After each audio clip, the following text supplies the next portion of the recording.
Hello friends, welcome to you नई शुरुआत channel. हम कौन सा टॉपिक लेके आए हैं? उपभोक्ता और जागरूकता, जो कि बहुत बहुत बहुत इम्पॉर्टेंट है। क्योंकि डियर फ्रेंड्स, कहीं ना कहीं कोई ना कोई, हर कोई डियर फ्रेंड्स उपभोक्ता होता ज़रूर है। अब बोलेंगे आप उपभोक्ता कहते कैसे हैं? जो चीज़ों का हम उपभोग करते हैं दूसरों से लेकर के, विनिमय के द्वारा, या फिर कुछ चीज़ें खरीद करके। और ऐसा कोई इंसान नहीं है जो कि डियर फ्रेंड कोई दूसरों से चीज़ें ना लेता हो, खुद सेल्फ डिपेंड हो, वो चीज़ें खरीदता है, लेता है, उपभोग करता है और बेचता भी है। तो डियर फ्रेंड्स, उसी को कहते हैं जागरूकता। कहीं हम ठगे तो नहीं जा रहे हैं, कहीं हमारा शोषण तो नहीं हो रहा है, इसके बारे में डियर फ्रेंड्स कुछ क्वेश्चन आंसर के बेस में हम पूछेंगे, आपसे लगाएंगे, जिससे आपको सारी चीज़ें क्लियर हो जाएंगी। चलिए फ्रेंड्स, और ये 10th क्लास के लिए तो इम्पॉर्टेंट है ही ये वीडियो, साथ में हर एक पर्सन के लिए बहुत बहुत बहुत ज़रूरी है। तो चलिए देखते हैं कि कौन सा नियम आया, कौन से ऐसे अधिकार प्राप्त है हमें कि हम इससे बच सकते हैं, हम कैसे पता लगा सकते हैं किसी भी चीज़ में गुणवत्ता के बारे में। इस सब के बारे में डिटेल से बात करते हैं। देखिए, उपभोक्ता संरक्षण नियम कब लागू किया गया?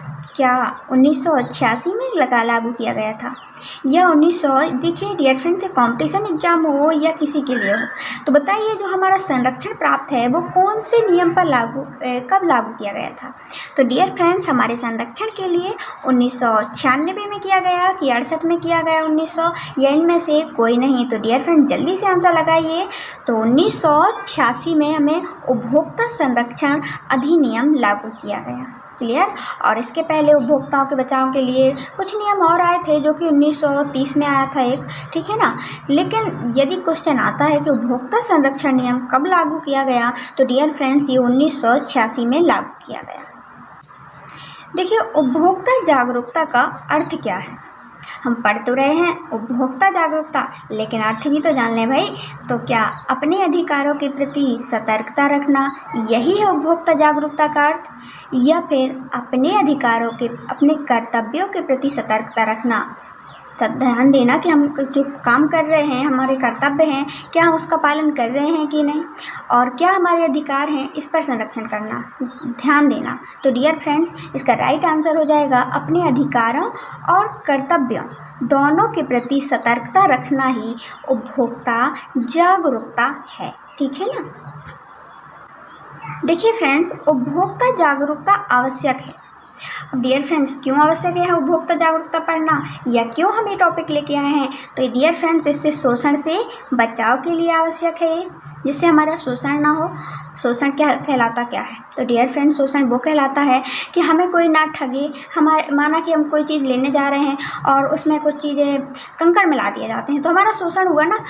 जैसे कि कंकड़ मिला जाना, चावल के साथ में कंकड़ मिल जाना, या कुछ भी चीज़ों के साथ में उसकी गुणवत्ता सही ना होना, और हमसे पैसे किसके लिए जा रहे हैं? चावल के, और मिलाया क्या जा रहा है, दिया क्या जा रहा है? कंकड़, है ना। तो ये शोषण हुआ। या कीमतें जितनी नहीं हैं उससे अधिक कीमत लेना, तो ये भी शोषण हुआ। तो शोषण से बचाव के लिए हमें ये सब की पता होना चाहिए, हमें जागरूक होना चाहिए। इससे उच्च जीवन स्तर के लिए क्या ये ज़रूरी है? या फिर डियर फ्रेंड्स, हानिकारक उपभोग को रोकने के लिए, या उपयुक्त सभी? तो डियर फ्रेंड जल्दी से आंसर दीजिए हमें। उपभोक्ता जागरूकता आवश्यक है शोषण से बचाव के लिए भी। यदि हम शोषण से बचाव होगा तो हमारा जीवन स्तर भी उच्च उठेगा, है ना। तो उच्च जीवन स्तर के लिए, अच्छे जीवन स्तर के लिए, और हानिकारक उपभोग से रोकने के लिए उसमें कुछ चीज़ें खराब नहीं मिलाई जाएंगी। यदि हम जागरूक हैं तो हम देख के, छान के, बीन के, सूचना प्राप्त करके सारी चीज़ों को खरीदेंगे। तो ये सब जरूरी हो जाएगा। तो उपरोक्त सब भी इसका राइट आंसर हो जाएगा। देखिए फ्रेंड्स, उत्पादक वस्तु की गुणवत्ता और कीमत के संबंध में मनमानी कर सकता है। तो डियर फ्रेंड्स, जब उत्पादक कब मनमानी करने के चांस होते हैं ज़्यादातर, कि वो उसकी गुणवत्ता, मतलब उसमें चीज़ें को ख़राब मिला करके बेचना, या फिर अत्यधिक कीमत को बढ़ा देना, है ना। तो कब मनमानी करता है डियर फ्रेंड्स ऐसी उत्पादक, बेचने वाला? तो क्या जब वो प्रतियोगी बाज़ार में ऐसा होता है? तो डियर फ्रेंड्स, हमें नहीं लगता कि प्रतियोगी बाज़ार में ऐसा होता होगा। प्रतियोगी बाज़ार तो वो होती है जिसमें डियर फ्रेंड्स बहुत सारे विक्रेता होंगे, और बहुत सारे खरीदार होंगे। तो डियर फ्रेंड्स, प्रतियोगी बाजार में यदि वो ऐसा करेगा तो उसकी चीज़ें, उसको डर होता है ऐसे में कि हम यदि ख़राब बेचेंगे तो सामने वाला अच्छा बेचेगा तो ग्राहक उसके पास जाएगा, मेरे पास तो आएगा नहीं। तो ऐसा नहीं हो सकता इसमें। क्या एकाधिकार में, माना एकाधिकार क्या होता है, जहाँ एक ही बेचने वाला हो, एक ही संस्था हो, तो वहाँ पे ज़्यादातर चांस हो सकते हैं ना, वो हाई हो। या फिर कृषि उत्पादक में, या इनमें से कोई नहीं। तो डियर फ्रेंड, जल्दी से आंसर दीजिए।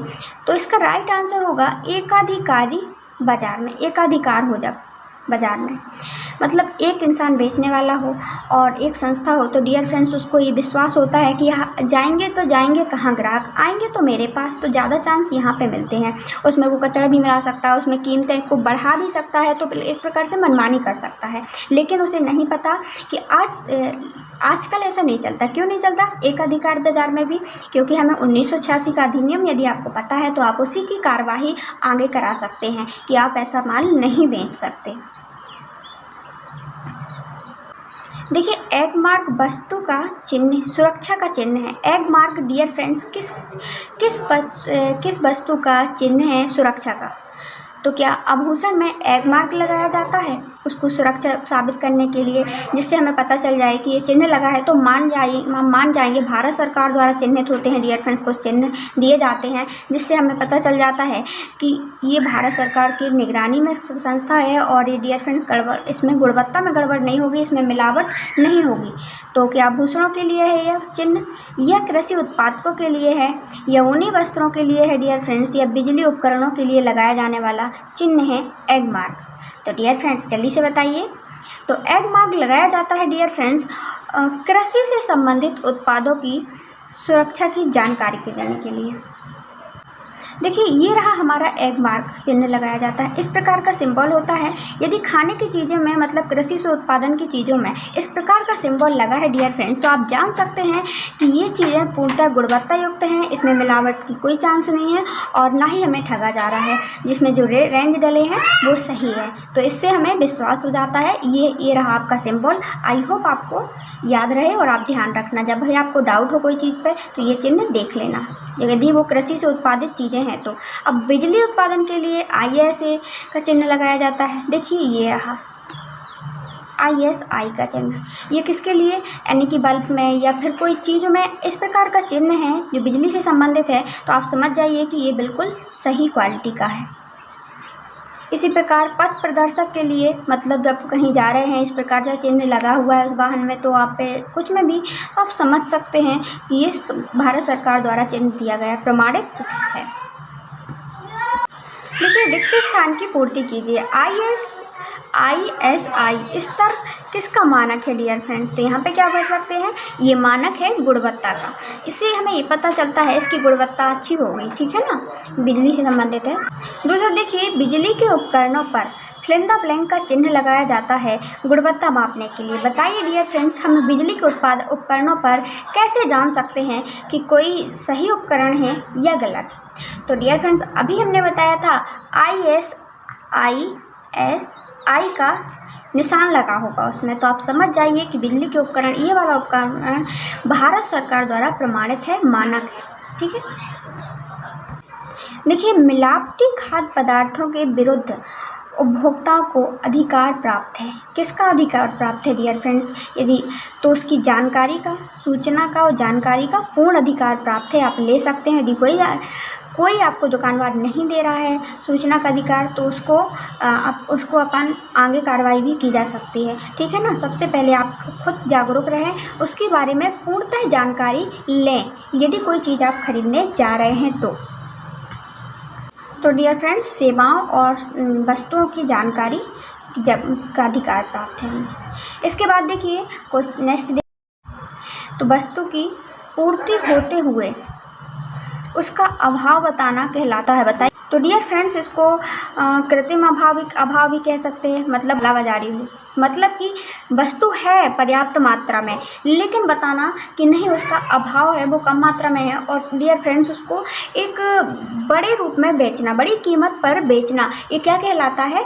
यही कहलाता है कालाबाजारी, ठीक है ना। वस्तु की पूर्ति होते हुए उसका अभाव बताना, ये कृत्रिम अभाव है और डियर फ्रेंड्स इसको कालाबाजारी कहते हैं।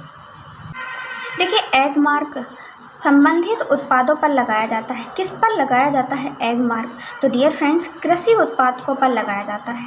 ठीक है ना, हमने बताया था कृषि उत्पादक मतलब कृषि से बनी हुई चीज़ें, जैसे बिस्किट है, टोस्ट है या खाने की कोई चीज़ है, उसमें एग मार्क लगा होता है। ठीक है ना, कोई पैकेट है खाने वाला तो आप समझ जाइए उसमें एग मार्क लगा होना चाहिए, गोल टाइप का होता है। आपको हमने सिंबल पहले ही दिखा दिया है। देखिए, सही जोड़ी मिलाइए। मानकीकरण की जोड़ी सही क्या होगी डियर फ्रेंड्स? इससे क्या पता चलता है? जीवन स्तर में वृद्धि होती है क्या? कालाबाजारी खत्म होता है? या भारतीय मानक संस्थान है? या त्रिस्तरीय व्यवस्था है? या औद्योगिक वस्तुएं हैं? तो डियर फ्रेंड्स, मानकीकरण एक प्रकार का क्या है? भारतीय मानक संस्थान है। क्या है डियर फ्रेंड्स? भारतीय मानक संस्थान है मानकीकरण। देखिए, ISI एक क्या है डियर फ्रेंड्स? तो ये औद्योगिक वस्तुएं हैं। ठीक है, तो उद्योग में काम आने वाली वस्तुएं, इस पे IS का निशान लगाया जाता है। देखिए, उपभोक्ता शोषण की मैच किससे मिलेगी? तो डियर फ्रेंड्स, उपभोक्ता शोषण की मैच मिलेगी कालाबाजारी से। मतलब कालाबाजारी ही क्या कहलाता है?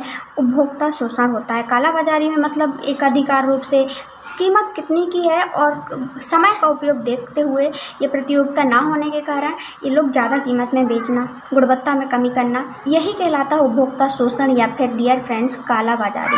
उपभोक्ता जागरूकता के बारे में डियर फ्रेंड्स बात करें तो इससे क्या होता है? जीवन स्तर में वृद्धि होती है। अच्छे से यदि खरीदने वाला जागरूक है तो उससे डियर फ्रेंड गुणवत्ता युक्त चीज़ें मिलेंगी। हम निशान देख करके, सिंबल देख करके चीज़ों को खरीदेंगे तो ठीक है ना, तो हमारा जीवन स्तर भी सुधरेगा, हमें कोई प्रॉब्लम नहीं होगी। कालाबाजारी वगैरह की समस्या ना तो ज़्यादातर अधिक कीमत पर दिया जाएगा और ऊपर से हमें शुद्ध माल दिया जाएगा। अब देखिए, पाँचवा क्या है? उपभोक्ता संरक्षण अधिनियम। यह डियर फ्रेंड्स त्रिस्तरीय व्यवस्था है। क्या है? 3 स्तरों में इसको बांटा गया है उपभोक्ता संरक्षण अधिनियम को। मतलब कि छोटे मसले डियर फ्रेंड्स जिला स्तर पर, फिर और बड़े मसले प्रदेश पर, फिर 3 स्तरों में इस प्रकार इसको बांटा गया है। हम आगे इसके बारे में बात करेंगे। देखिए, उपभोक्ता जागरूकता क्या है? उपभोक्ता जागरूकता इसके डियर फ्रेंड्स आप क्वेश्चन आंसर लगाते हैं। देखिए, वस्तु या सेवा के खरीदार को क्या कहते हैं? तो वस्तु या सेवा के खरीदार को हम क्या कहते हैं फ्रेंड्स? इसी को, यदि कोई चीज़ हम खरीद रहे हैं या खरीदार को, तो हम उपभोक्ता भी हो सकते हैं और नेक्स्ट इंसान भी। खरीदार को या फिर हम कोई चीज़ का पैसे दे करके करवा रहे हैं तो सेवा को, उसको भी हम क्या कहेंगे? उपभोक्ता कहेंगे। माना कि हमने कोई चीज़ मंगवाई, किसी इंसान को अपने काम पर लगाया हुआ है तो हम उपभोक्ता हो गए, उसको पैसा दे रहे हैं। साथ में वो हमने कोई चीज़ खरीद रहे हैं, उसको पैसा दे रहे हैं बदले में, या फिर कुछ चीज़ दे रहे हैं तो उसको हम उपभोक्ता कहेंगे। ठीक है ना, तो क्या कहते हैं? उपभोक्ता कहते हैं वस्तु या सेवा के खरीदार को। देखिए, उपभोक्ता शोषण के 2 प्रकार बताइए। आप बताइए डियर फ्रेंड्स कि उपभोक्ता का शोषण किन 2 प्रकारों से किया जाता है? क्या डियर फ्रेंड्स, तो देखिए आप, एक तो हम जब कभी कीमतें बड़ी हो जाती हैं, जो कीमत की वस्तु नहीं है और उस 5 की चीज़ 10 में बेचना, ये क्या है? कीमतों में ऊंची कीमत पर देना, तो ये उपभोक्ता शोषण है। दूसरा, माल में गड़बड़ी कर देना। माना कि हम लेने चावल गए थे, उसमें कंकड़ पत्थर मिला दिया सफ़ेद वाले और हमको बेच दिया किसकी? चावल की कीमत पर, तो ये हमारा शोषण हुआ ना। इसको हम ये 2 प्रकार हम ये लिख सकते हैं। और भी आप माइंड में सेट करके अपने अनुसार लिख सकते हैं इस आंसर को। देखिए, सिनेमा के टिकट में उसकी निर्धारित कीमत से अधिक कीमत पर बेचना क्या कहलाता है? मतलब आप सिनेमा में टिकट लेने जा रहे हैं, उसकी जितनी कीमत है उससे अधिक कीमत पर बेच रहे हैं वो लोग, तो क्या है ये? तो डियर फ्रेंड्स, कुछ नहीं है, कालाबाजारी है और हमारा शोषण है और कुछ नहीं है। देखिए, सिनेमा के टिकट को उसकी निर्धारित कीमत से अधिक कीमत पर बेचना क्या कहलाता है डियर फ्रेंड्स? कालाबाजारी कहलाता है। इतना तो आप लिख सकते हैं अपने मन से। देखिए, एकाधिकार क्या है? हमने आपको इसके बारे में तो बता चुके हैं, आप चाहें तो अपने मन से भी लिख सकते हैं। और एक बार हमारा और सुन लीजिए। जब किसी वस्तु का उत्पादन या विक्रय केवल एक व्यक्ति या एक संस्था द्वारा किया जाता है, उसको हम एकाधिकार कहते हैं। तो डियर फ्रेंड्स, एकाधिकार में छुपा है इसका आंसर। जब किसी वस्तु का उत्पादन या फिर विक्रय कि कोई एक व्यक्ति करे, उसके एक व्यक्ति के हाथों में हो डियर फ्रेंड्स, तो उससे क्या होता है, इसी को हम एकाधिकार कहते हैं, है ना। उसको एक अधिकार प्राप्त है और वो मनमानी भी कर सकता है ऐसे में, है ना। जब चाहे कीमतों को बढ़ा भी देता है, घटा भी देता है, गुणवत्ता में कमी भी ला सकता है, क्योंकि वो एक है और ख़रीदने वाले सब हैं। तो आप लोग जाएंगे कहाँ खरीदने, तो उसी के पास जाएंगे ना, ऐसे में ज़्यादा चांस होते हैं। लेकिन डियर फ्रेंड्स अब डरने की बात नहीं है, क्योंकि हमारे साथ 1986 का अधिनियम लागू हो चुका है ना, और हम इसके खिलाफ कार्रवाई भी कर सकते हैं। डियर फ्रेंड्स, राष्ट्रीय उपभोक्ता दिवस आखिर मनाया कब जाता है, तो बस 24 दिसंबर को ही मनाया जाता है हमारा राष्ट्रीय उपभोक्ता दिवस। देखिए फ्रेंड्स, उपभोक्ता शोषण से आशय क्या है, हम किसे कहेंगे कि हमारा शोषण हो रहा है, किसे कहते हैं कि उपभोक्ता शोषण है क्या उपभोक्ता शोषण। तो डियर फ्रेंड्स, उपभोक्ता शोषण वह है जब किसी वस्तु का डियर फ्रेंड्स एक अत्यधिक कीमत ली जाए हमसे, तो हमारा शोषण हुआ। हमने जो, या फिर उसकी गुणवत्ता में कमी लाई जाए, ये हमारा शोषण हुआ, और हमसे कीमत ले ली जाती है सही वस्तु की, है ना। तो इसको हम हमारा शोषण ही कहेंगे ना, उपभोक्ताओं का शोषण ही कहेंगे। तो अनेक बार इस प्रकार आप लिख सकते हैं। देखिए, अनेक बार हमने देखा कि उपभोक्ताओं को बाज़ार में सही वस्तुओं और सेवाओं को प्राप्त नहीं करता है और उसे बहुत ही अधिक कीमत में ले ली जाती है, मतलब जो खरीदने गया उससे बहुत अधिक कीमत ले ली जाती है, और या फिर मिलावटी या उस कम गुणवत्ता वाली कीमत को बेच दी जाती है। इसको ही हम क्या कहते हैं, उपभोक्ता शोषण कहते हैं। वही आप सिंपल अपनी भाषा में लिख सकते हैं कि उपभोक्ता शोषण किसे कहते हैं डियर फ्रेंड्स। तो जब हमसे बाज़ार में सही वस्तुओं का और सही सेवाओं की अत्यधिक कीमत ले ली जाती है, जितनी उसकी कीमत है भी नहीं उससे ज़्यादा ले ली जाए, और साथ में कभी कभी गुणवत्ता में कमी लाई जाए, उस जो मिलावट करके सामान बेचा जाए, तो उसको ही हम क्या कहते हैं, उपभोक्ता शोषण कहते हैं। दो चीज़ सिंपल है ना, कि कीमत पर अत्यधिक करना और मिलावटी चीज़ें, कीमतें अधिक ले लेना और मिलावटी चीज़ें देना, इसको ही हम उपभोक्ता शोषण भी कह सकते हैं। आप कीवर्ड के रूप में 2 लिख सकते हैं इनको। देखिए, उपभोक्ता जागरूकता का आशय और उदाहरण द्वारा स्पष्ट कीजिए। आखिर उपभोक्ता जागरूकता होती क्या है। अभी हमने उपभोक्ता शोषण के बारे में देखा था, तो जागरूकता क्या होती है डियर फ्रेंड्स। तो उपभोक्ता जागरूकता से आशय यह है कि अपने अधिकारों और अपने कर्तव्यों के प्रति जागरूक होना। उदाहरण के लिए, अब जागरूक क्या कहलाती है डियर फ्रेंड्स, तो कम वजन तौलने पर उपभोक्ताओं को पुनः सजग रह कर के माल पुनः तौलवा करके पूरा लेना, ये हमारी जागरूकता है ना। तो उपभोक्ता जागरूकता क्या हुआ डियर फ्रेंड्स, अपने कर्तव्यों और अधिकारों के प्रति आपको पता होना चाहिए, कर्तव्य और अधिकार। यदि कोई दुकानदार आपको अधिक कीमत पे दे रहा है तो आप मत लीजिए, आप बोलिए उससे कि नहीं ये कीमत इतने में आती है ना। और यदि कम तौल रहा है तो उसको फिर से तौलवाइए, ये हमारी जागरूकता है, आगे कोई प्रॉब्लम आएगी ही नहीं। क्लियर, सिंपल, ठीक है ना। तो अपने अधिकारों और कर्तव्यों के प्रति जागरूकता दिखाना, यही है। ये आप सिंपल 2 कीवर्ड लिख लेंगे तो आपको आंसर याद करने में प्रॉब्लम नहीं होगी। उपभोक्ता जागरूकता, अधिकारों और कर्तव्यों के प्रति सतर्कता रहना। उदाहरण के लिए आप उदाहरण कोई भी दे सकते हैं, है ना। कम वजन तौलने पर या अत्यधिक कीमत लेने पर आप उसे बोल सकते हैं। जागरूकता अराजकता तथा हानिकारक उपभोग पर रोक लगाने में किस प्रकार सहायक है। जो डियर फ्रेंड्स हमारी उपभोक्ता जागरूकता है कि हम कोई भी चीज़ यदि हमें कम दी जा रही है तो हम फिर से बोल रहे हैं उसको तौलने के लिए, या अधिक कीमत ली जा रही है तो हम उस दुकानदार से बोल रहे हैं अपने अधिकारों के प्रति। तो ये डियर फ्रेंड्स, ये जागरूकता किस प्रकार डियर फ्रेंड्स अराजकता में लाभकारी है और हानिकारक जो उपभोग प्रदान की जाती है उस पर भी डियर फ्रेंड्स ये किस प्रकार सहायक है, हमें ये बताइए। तो उपभोक्ता जागरूकता है जो, तो वो डियर फ्रेंड्स बाज़ार में अनेक ऐसी चीज़ें,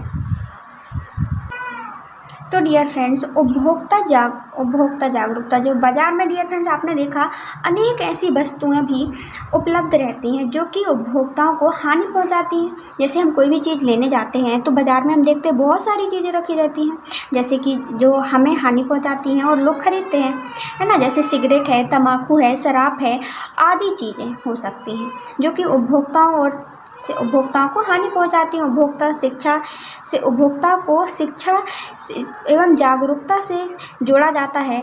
ऐसी वस्तुओं को ना खरीदने की प्रेरणा देता है जो उपभोक्ता जागरूकता है। इससे कि अराजकता नहीं फैलेगी, इससे उन्हें बहुत लाभ होता है। यदि हम इन चीज़ों को किससे जोड़ लेते हैं, यदि उपभोक्ता जागरूकता हो जाती है, जागरूक हो जाता है, तो वो चीज़ें स्वयं ही नहीं खरीदेगा, उसको इसके नुकसान पता है। वरना बाजार में तो बहुत सारी चीज़ें होती हैं। देखिए ISI क्या है, ISI क्या है? तो डियर फ्रेंड्स, इसको हमने ऑब्जेक्टिव में बता चुके हैं। अब अपने शब्दों में भी आप लिख सकते हैं, वरना हम तो आपको बताने को बैठे ही हैं, है ना। मतलब यदि आप कोई भी चीज़ को ध्यान करते हैं डियर फ्रेंड्स, दिमाग को जोड़ देते हैं, तो वो चीज़ें ज़्यादा देर तक याद रहती हैं, ठीक है ना। आप एक बार वीडियो देखने के बाद लिखने की कोशिश ज़रूर कीजिएगा। तो डियर फ्रेंड्स, ISI भारत सरकार द्वारा संस्थापित एक संस्था है, ठीक है ना, भारत सरकार द्वारा स्थापित है। और यह क्या करती है, यह औद्योगिक और उपभोक्ताओं को वस्तुओं की गुणवत्ता को प्रमाणित करती है। जो उद्योग में वस्तुएं लगती हैं ना, जैसे बिजली संबंधित चीज़ें हैं, है ना, तो ये उसको प्रमाणित करती है, प्रमाणित करने वाली, कि यदि कोई चीज़ सही है तो उस पर एक सिंबल बना दिया जाता है और फिर वो उसको बाज़ार में ला करके बेचा जाता है, जिससे कि उपभोक्ताओं को ठगा ना जा सके, है ना।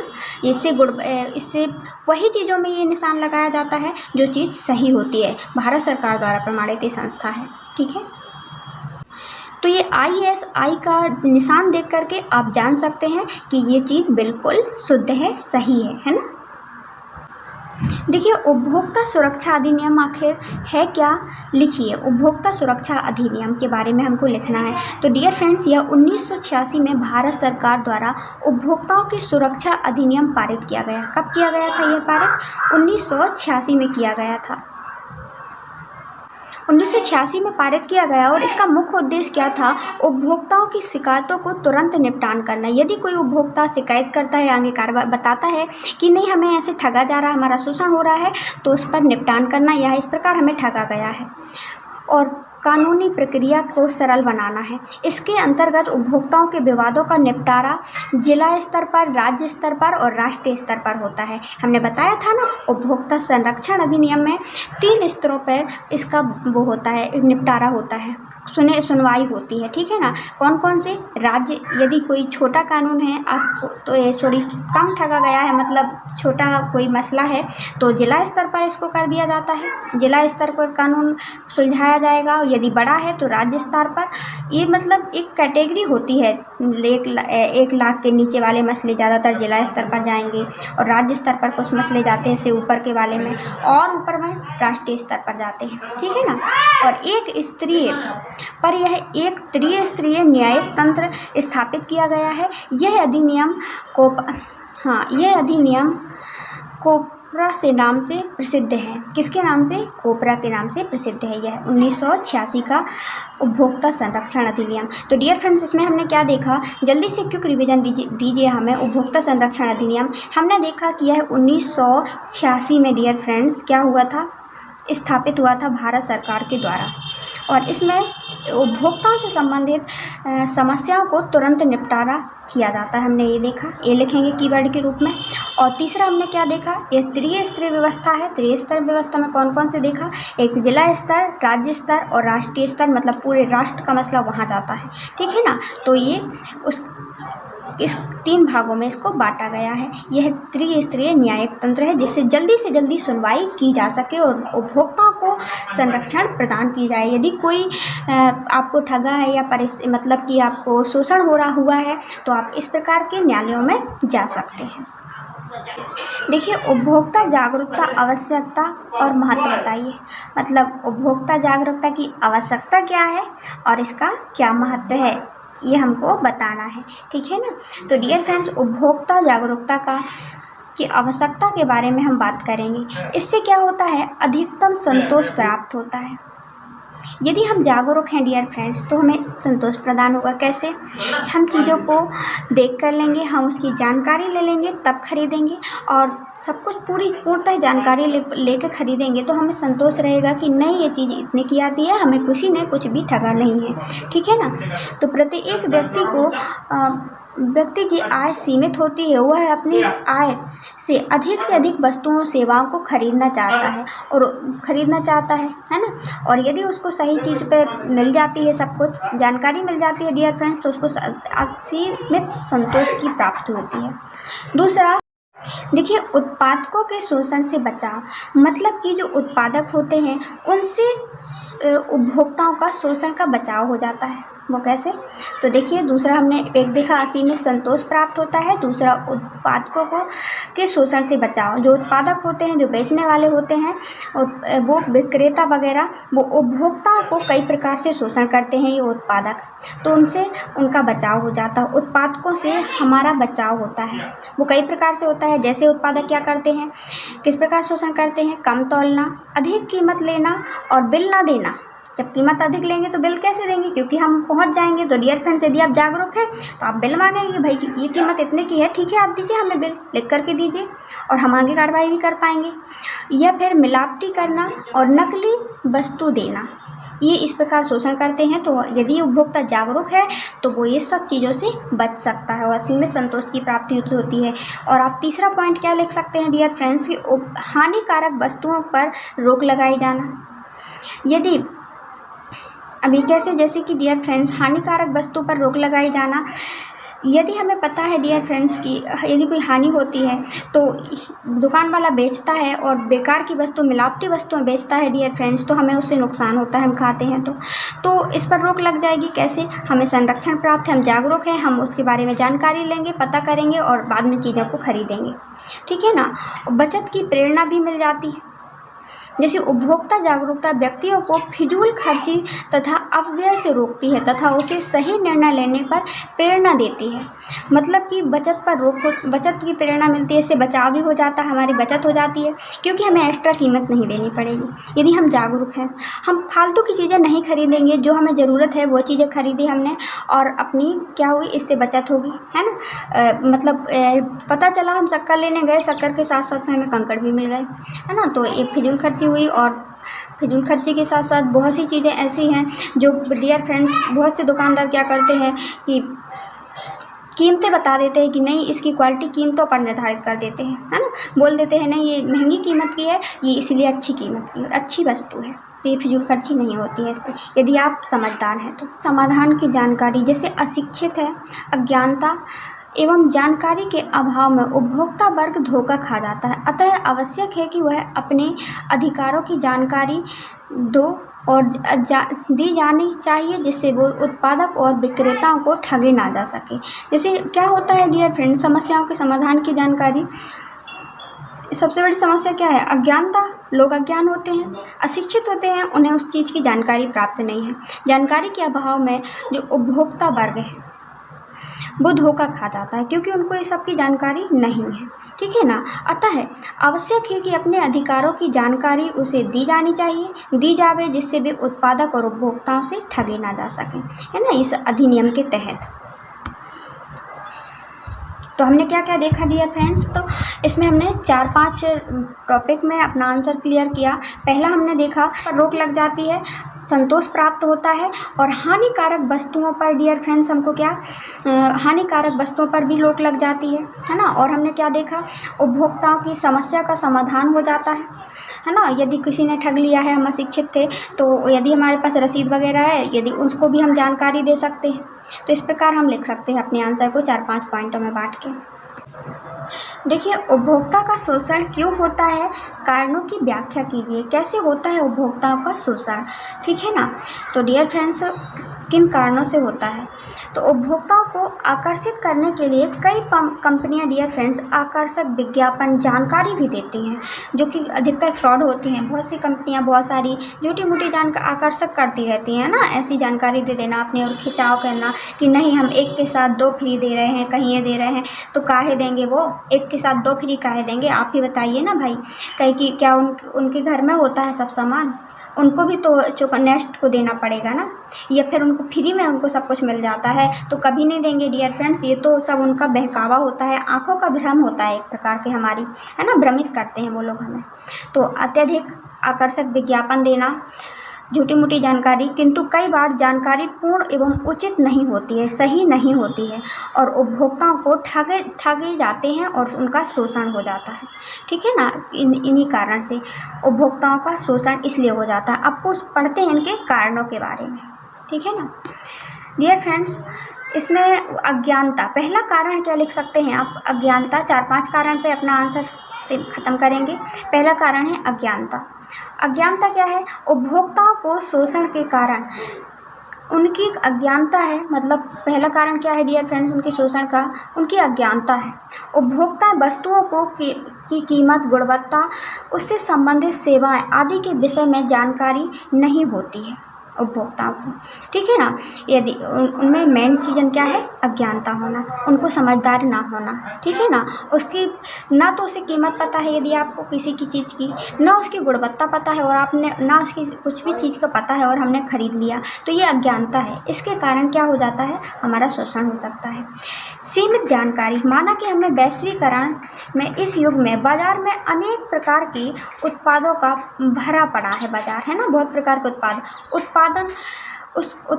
उत्पादन करने हेतु स्वतंत्र है। बहुत सारे उत्पादन किया जाता है और डियर फ्रेंड्स हमें पता ही नहीं होता है किसी चीज़ की। सीमित जानकारी होती है, कहाँ से उत्पादन हुआ, क्या हुआ और क्या सही है क्या गलत है, इसके बारे में हमें पता नहीं होता। तो सीमित जानकारी होना। और दूसरा पहला कारण देखा अज्ञानता। एकाधिकार, ये भी डियर फ्रेंड्स कहीं बहुत ज़्यादा प्रभावी कारण है हमारा शोषण होने का। एकाधिकार मतलब, एकाधिकार का अर्थ है कि किसी वस्तु या उत्पादन के वितरण में पर किसी एक उत्पादक अथवा एक उत्पादक समूह का अधिकार होना। माना कोई एक कंपनी है ना, वो बस किसी वस्तु का उत्पादन कर रही है डियर फ्रेंड्स, तो वहाँ पे ज़्यादातर वो उपभोक्ताओं का शोषण करने के वहाँ ज़्यादा चांस होते हैं। आप एकाधिकार के रूप में आप यदि छोटे लेवल पे लगाएंगे तो माना आपके विलेज में एक ही दुकान है किसी चीज़ की, तो वो ज़्यादातर आप समझ सकते हैं कि वो किस प्रकार से शोषण करता है, लोगों का कर सकता है। ऐसे में भी हो जाता है। लेकिन इसका यदि जागरूकता है तो आप किसी प्रकार से नहीं ठगे जाएंगे। तो हमने कौन कौन से कारण देखे? एक देखा अज्ञानता, दूसरा देखा कौन सा डियर फ्रेंड्स? एकाधिकार और शोषण से अज्ञानता देखा, और सीमित जानकारी, है ना, ये देखा।